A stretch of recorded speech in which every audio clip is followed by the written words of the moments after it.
ओम शांति। 4 फरवरी 2024 के अव्यक्त महावाक्य रिवाइज 31/1/98। आज की मुरली का सार, पास विद ऑनर बनने के लिए हर खजाने का अकाउंट चेक करके जमा करो। आज बाप दादा हर एक छोटे बड़े चारों ओर के देश विदेश के बच्चों का भाग्य देख हर्षित हो रहे हैं। ऐसा भाग्य सारे कल्प में सिवाय ब्राह्मण आत्माओं के किसी का भी नहीं हो सकता।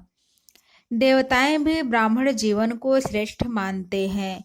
हर एक अपने जीवन के आदि से देखो कि हमारा भाग्य जन्मते ही कितना श्रेष्ठ है। जीवन में जन्मते ही माँ बाप की पालना का भाग्य मिलता है, उसके बाद पढ़ाई का भाग्य मिलता है, उसके आगे गुरु द्वारा मत व वरदान मिलता है। आप बच्चों को पालना, पढ़ाई और श्रीमत वरदान देने वाला कौन? परमात्मा द्वारा यह तीनों ही प्राप्त है। पालना देखो, परमात्मा पालना कितने थोड़े कोटों में से कोई को मिलती है। परमात्मा शिक्षक की पढ़ाई आपके सिवाय किसको भी नहीं मिलती है। सतगुरु द्वारा श्रीमत वरदान आपको ही प्राप्त है, तो अपने भाग्य को अच्छी तरह से जानते हो। भाग्य को स्मृति में रखते हुए झूलते रहते हो, गीत गाते रहते हो, वाह मेरा भाग्य। अमृत वेले से लेकर जब उठते हो तो परमात्मा प्यार में लवलीन होके उठते हो। परमात्मा प्यार उठाता है। दिनचर्या की आदि परमात्मा प्यार होता है। प्यार नहीं होता तो उठ नहीं सकते। प्यार ही आपके समय की घंटी है। प्यार की घंटी आपको उठाती है। सारे दिन में परमात्मा साथ हर कार्य कराता है। कितना बड़ा भाग्य है जो स्वयं बाप अपना परम धाम छोड़कर आपको शिक्षा देने के लिए आते हैं। ऐसे कभी सुना कि भगवान रोज अपने धाम को छोड़ पढ़ाने के लिए आते हैं?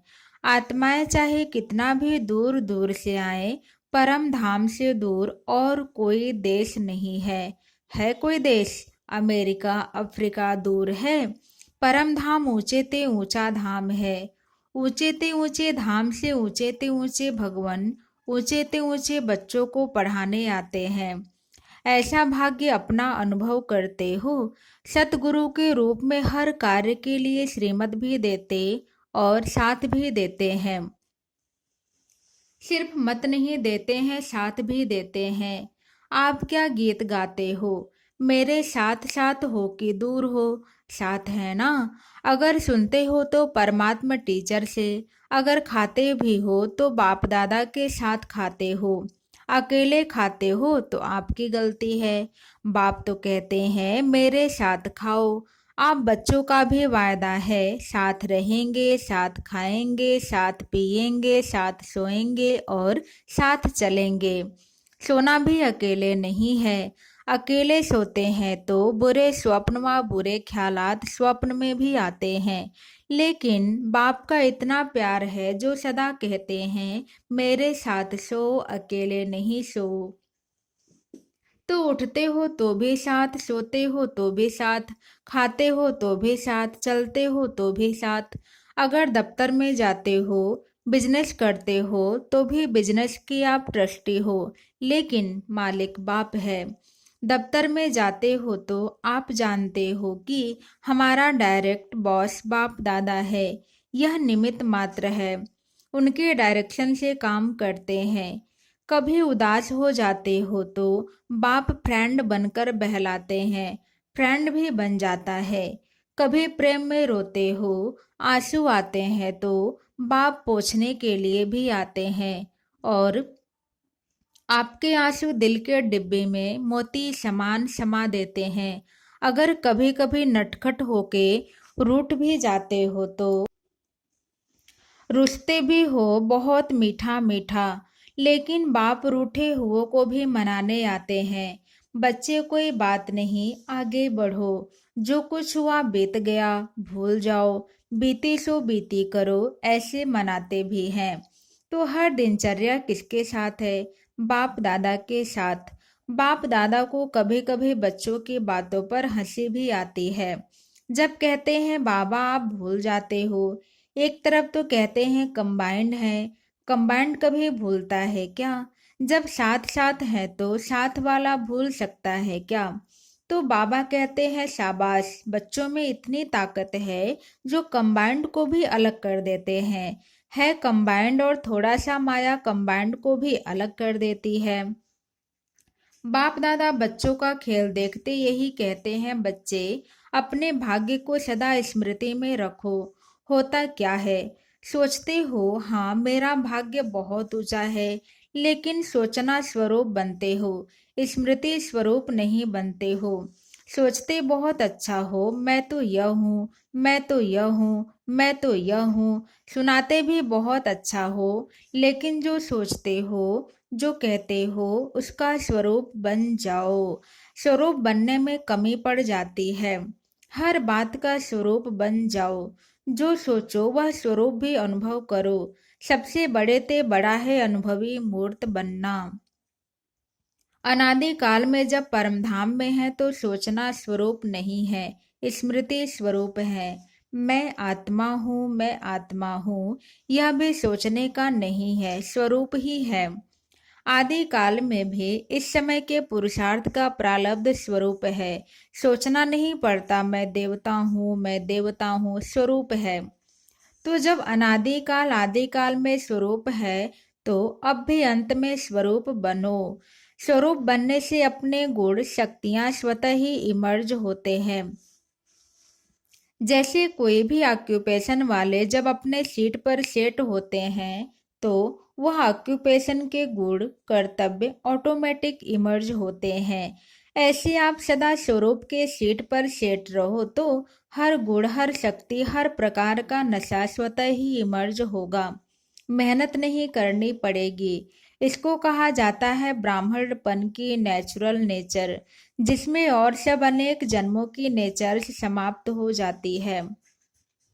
ब्राह्मण जीवन की नेचुरल नेचर है ही गुण स्वरूप, सर्वशक्ति स्वरूप। और जो भी पुराने नेचर्स हैं वह ब्राह्मण जीवन की नेचर्स नहीं है। कहते ऐसे हो कि मेरी नेचर ऐसी है, लेकिन कौन बोलता है मेरी नेचर? ब्राह्मण व क्षत्रिय व पास्ट जन्म के स्मृति स्वरूप आत्मा बोलती है। ब्राह्मणों की नेचर जो ब्रह्मा बाप की नेचर व ब्राह्मणों की नेचर। तो सोचो, जिस समय कहते हो मेरी नेचर, मेरा स्वभाव ऐसा है, क्या ब्राह्मण जीवन में ऐसा शब्द मेरी नेचर, मेरा स्वभाव हो सकता है? अगर अब तक मिटा रहे हो और पास्ट की नेचर इमर्ज हो जाती है, तो समझना चाहिए इस समय मैं ब्राह्मण नहीं हूँ, क्षत्रिय हूँ, युद्ध कर रहा हूँ मिटाने की। तो क्या कभी ब्राह्मण कभी क्षत्रिय बन जाते हो? कहलाते क्या हो? क्षत्रिय कुमार या ब्रह्मा कुमार? कौन हो? क्षत्रिय कुमार हो क्या? ब्रह्मा कुमार, ब्रह्मा कुमारियां, दूसरा नाम तो है ही नहीं। कोई को ऐसे बुलाते हो क्या कि हे क्षत्रिय कुमार आओ? ऐसा बोलते हो या अपने को कहते हो कि मैं ब्रह्मा कुमार नहीं हूँ, मैं क्षत्रिय कुमार हूँ? तो ब्राह्मण अर्थात जो ब्रह्मा बाप की नेचर, वह ब्राह्मणों की नेचर। यह शब्द अभी अभी नहीं बोलना, गलती से भी नहीं बोलना, न सोचना क्या करूं मेरी नेचर है, यह बहानेबाजी है। यह कहना भी अपने को छुड़ाने का बहाना है। नया जन्म हुआ, नए जन्म में पुरानी नेचर, पुराना स्वभाव कहाँ से इमर्ज होता है? तो पूरे मरे नहीं है, थोड़ा जिंदा है, थोड़ा मरे हैं क्या? ब्राह्मण जीवन अर्थात जो ब्रह्मा बाप का हर कदम है वह ब्राह्मणों का कदम हो। तो बाप दादा भाग्य को भी देख रहे हैं, और इतना श्रेष्ठ भाग्य, उस भाग्य के आगे यह बोल अच्छा नहीं होता। इस बार मुक्ति वर्ष मना रहे हो ना? क्या क्लास कराते हो? मुक्ति वर्ष है तो मुक्ति वर्ष है या 99 में आना है? 98 का वर्ष मुक्ति वर्ष है। जो समझते हैं यही वर्ष मुक्ति वर्ष है वह हाथ हिलाओ। देखो, हाथ हिलाना बहुत सहज है। होता क्या है, वायुमंडल में बैठे हो ना, खुशी में झूम रहे हो, तो हाथ हिला देते हो, लेकिन दिल से हाथ हिलाओ, प्रतिज्ञा करो। कुछ भी चला जाए लेकिन प्रतिज्ञा मुक्ति वर्ष की न जाए। ऐसी पक्की प्रतिज्ञा है, देखो संभाल के हाथ उठाओ। इस टीवी में आवे या न आवे, बाप दादा के पास तो आपका चित्र निकल रहा है। तो ऐसे ऐसे कमजोर बोल से भी मुक्ति। बोल ऐसे मधुर हो जो बाप समान हो। सदा हर आत्मा के प्रति शुभ भावना के बोल हो। इसको कहा जाता है युक्ति युक्त बोल। साधारण बोल भी चलते फिरते होना नहीं चाहिए। कोई भी अचानक आ जाए तो ऐसा ही अनुभव करे कि यह बोल है या मोती है। शुभ भावना के बोल हीरे मोती समान है, क्योंकि बाप दादा ने कई बार यह इशारा दे दिया है कि समय प्रमाण, अभी थोड़ा सा समय है सर्व खजाने जमा करने का। अगर इस समय में समय का खजाना, संकल्प का खजाना, बोल का खजाना, ज्ञान धन का खजाना, योग की शक्तियों का खजाना, दिव्य जीवन के सर्व गुणों का खजाना जमा नहीं किया तो फिर ऐसा जमा करने का समय मिलना सहज नहीं होगा। सारे दिन में अपने इन अनेक एक खजाने का अकाउंट चेक करो। जैसे स्थूल धन का अकाउंट चेक करते हो ना, इतना जमा है, ऐसे हर खजाने का अकाउंट जमा करो, चेक करो। सर्व खजाने चाहिए। अगर पास विद ऑनर बनने चाहते हो तो हर खजाने का जमा खाता इतना ही भरपूर होना चाहिए जो 21 जन्म जमा हुए खाते से प्रारब्ध भोग सको। अभी समय के टू लेट की घंटी नहीं बजी है, लेकिन बजने वाली है। दिन और डेट नहीं बताएंगे, अचानक ही आउट होगा टू लेट। फिर क्या करेंगे? उस समय जमा करेंगे। कितना भी चाहो समय नहीं मिलेगा। इसलिए बाप दादा कई बार इशारा दे रहा है, जमा करो जमा करो जमा करो, क्योंकि आपका अभी भी टाइटल है सर्वशक्तिमान। सर्वशक्तिवान नहीं है, सर्वशक्तिमान। भविष्य में भी है सर्वगुण संपन्न, सिर्फ गुण संपन्न नहीं है। यह सब खजाने जमा करना अर्थात गुण और शक्तियां जमा हो रही है। एक एक खजाने का गुण और शक्ति से संबंध है। जैसे साधारण बोल नहीं तो मधुर भाषी, यह गुण है। ऐसे हर एक खजाने का कनेक्शन है। बाप दादा का बच्चों से प्यार है, इसलिए फिर भी बार बार इशारा दे रहे हैं, क्योंकि आज की सभा में सब वैरायटी हैं। छोटे बच्चे भी हैं, टीचर्स भी हैं, क्योंकि टीचर्स ही तो समर्पण हुई हैं। कुमारियां भी हैं, प्रवृत्ति वाले भी हैं, सब वैरायटी हैं। अच्छा है, सभी को चांस दिया है, यह बहुत अच्छा है। बच्चों की तो काफी समय से अर्जी थी ना बच्चे, हमको मिलने का चांस कब मिलेगा? तो अच्छा हुआ, सर्व वैरायटी गुलदस्ता बाप के सामने है। अच्छा, बाप दादा की सारे विश्व के निमित्त टीचर्स के प्रति एक शुभ भावना है कि यह वर्ष कोई की भी कोई कंप्लेंट नहीं आनी चाहिए। कंप्लेंट के फाइल खत्म हो जाए। बाप दादा के पास अभी तक बहुत फाइल है, तो इस वर्ष कंप्लेंट के फाइल खत्म, सब फाइन बन जाएं। फाइन से भी रिफाइन पसंद है ना? कोई कैसा भी हो, उनके साथ चलने की विधि सीखो। कोई क्या भी करता हो, बार बार विघ्न रूप बन सामने आता हो, लेकिन यह विघ्नों में समय लगाना, आखिर यह भी कब तक?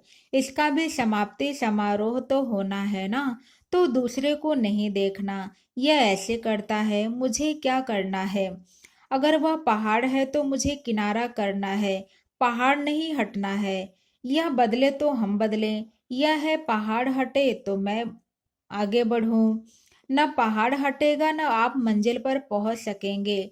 इसलिए अगर उस आत्मा के प्रति शुभ भावना है तो इशारा दिया और मन बुद्धि से खाली। खुद अपने को उस विघ्न स्वरूप बनने वाले की सोच विचार में नहीं डालो। जब नंबरवार है तो नंबरवार में स्टेज भी नंबरवार होनी ही है, लेकिन हमको नंबर 1 बनना है। ऐसी विघ्न व व्यर्थ संकल्प चलाने वाली आत्माओं के प्रति स्वयं परिवर्तन होकर उनके प्रति शुभ भावना रखते चलो। टाइम थोड़ा लगता है, मेहनत थोड़ी लगती है, लेकिन आखिर जो स्व परिवर्तन करता है, विजय की माला उसी के गले में पड़ती है। शुभ भावना से अगर उसको परिवर्तन कर सकते हो तो करो, नहीं तो इशारा दो, अपनी रेस्पॉन्सिबिलिटी खत्म कर दो और स्व परिवर्तन कर आगे उड़ते चलो। यह विघ्न रूप भी सोने का लगाव का धागा है, यह भी उड़ने नहीं देगा। यह बहुत महीन और बहुत सत्यता के पर्दे का धागा है। यही सोचते हैं यह तो सच्ची बात है ना, यह तो होता है ना, यह तो होना नहीं चाहिए ना, लेकिन कब तक देखते, कब तक रुकते रहेंगे। अब तो स्वयं को महीन धागों से भी मुक्त करो, मुक्ति वर्ष मनाओ। इसलिए बच्चों की जो आशाएं हैं, उमंग है, उत्साह है, इसके सभी फंक्शन समाप्त मनाकर इसके सभी फंक्शन मनाकर बाप दादा पूरे कर रहे हैं। लेकिन इस वर्ष का अंतिम फंक्शन मुक्ति वर्ष का फंक्शन हो, फंक्शन में दादियों को सौगात भी देते हो, तो बाप दादा को इस मुक्ति वर्ष के फंक्शन में स्वयं के संपूर्णता की गिफ्ट देना। अच्छा, चारों ओर के परमात्मा पालना, पढ़ाई और श्रीमत के भाग्य अधिकारी विशेष आत्माओं को सदा सोचना और स्वरूप बनना दोनों समान करने वाले बाप समान आत्माओं को सदा परमात्मा विल पावर द्वारा स्वयं में और सेवा में सहज सफलता प्राप्त करने वाले निमित्त सेवाधारी बच्चों को सदा बाप को कंबाइंड रूप में अनुभव करने वाले सदा साथ निभाने वाले साथी बच्चों को बाप दादा का याद, प्यार और नमस्ते। वरदान: संबंध संपर्क में संतुष्टता की विशेषता द्वारा माला में पिरोने वाले संतुष्ट मणि भव। संगम युग संतुष्टता का युग है। जो स्वयं से भी संतुष्ट है और संबंध संपर्क में भी सदा संतुष्ट रहते व संतुष्ट करते हैं, वही माला में पिरोते हैं, क्योंकि माला संबंध से बनती है। अगर दाने का दाने से संपर्क नहीं हो तो माला नहीं बनेगी। इसलिए संतुष्ट मणि बन सदा संतुष्ट रहो और सर्व को संतुष्ट करो। परिवार का अर्थ ही है संतुष्ट रहना और संतुष्ट करना, कोई भी प्रकार की खिटखिट न हो। स्लोगन: विघ्नों का काम है आना और आपका काम है विघ्न विनाशक बनना। विघ्नों का काम है आना और आपका काम है विघ्न विनाशक बनना। ओम शांति।